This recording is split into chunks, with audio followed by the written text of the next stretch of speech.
It was a warm afternoon, the kind of day when the sun rests lazily in the sky and the streets hum with the sound of routine life. Daniel was behind the wheel of his car, his tie loosened, the faint echo of the radio playing songs he wasn't really listening to. His mind was elsewhere, floating between the stress of his work and the emptiness of his personal life. Traffic was slow, the kind of crawl that forces you to stare out of the window, counting strangers, watching lives unfold briefly before they disappear into the crowd. As he reached an intersection, he noticed a figure standing by the roadside. A woman. She was holding a cardboard sign, her hands trembling slightly as she tried to make her message clear. Her clothes were worn, her hair tangled, her eyes downcast. A beggar, he thought at first glance, just like so many others scattered across the city corners. Normally, Daniel wasn't the kind of man to stop.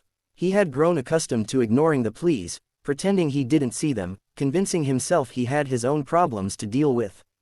But something about this woman, something in the way she clutched that cardboard, in the way her shoulders shook, made his hand move almost on its own. The light turned red, his car rolled to a stop. He reached for the button and lowered his window slowly.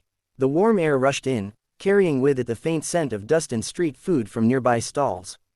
He turned his head toward her, prepared to offer a few bills, maybe a kind word if he could summon it. But when she lifted her face, when her eyes met his world froze.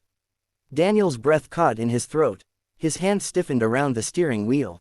The coins he had been ready to hand out slipped from his fingers and fell into the cup holder with a dull clink. He knew that face. He couldn't mistake it, not even after all these years. It was Emily, his Emily, the woman he had once loved, the woman who had vanished from his life a decade ago, without explanation, without a goodbye. For a moment, he couldn't speak. He couldn't even move. The honk of an impatient driver behind him snapped him back to reality, but his mind was spiraling.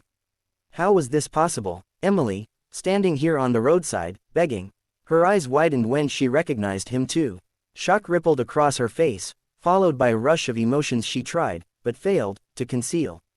She stepped closer to his car, her lips parting as if to say something, but the words tangled in her throat. Daniel finally managed to whisper, his voice trembling, "Emily." Her eyes shimmered with tears. She nodded slowly, as if ashamed to confirm what he already knew. The light turned green. The car behind him honked again, louder this time. Daniel didn't care. He didn't move. His entire world had shifted in that single glance, and he couldn't drive away, not now, not from her. "Get in," he said quickly, almost desperately, pushing open the passenger side door. "Please, just get in." Emily hesitated. Fear flickered across her face. The streets were watching, strangers' eyes on them, and she looked like a cornered animal unsure whether the hand reaching out was offering rescue or danger. But something in Daniel's voice, something in the urgency of his gaze, convinced her. She slid into the seat, clutching her small bag tightly against her chest. The car behind roared past them, its driver cursing out of the window. Daniel ignored it. He pulled away from the intersection, his heart pounding, his grip tight on the wheel. Silence filled the car, thick and suffocating. Finally, he said, "Emily, what happened to you? Where have you been? Why are you like this?"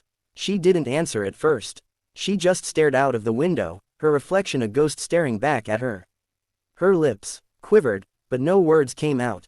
Daniel stole glances at her, memories flashing across his mind, her laughter, her smile, the nights they had shared under star-filled skies. 10 years ago, she had disappeared, leaving him broken, searching for answers that never came. And now, here she was, beside him again, but worn, fragile, haunted.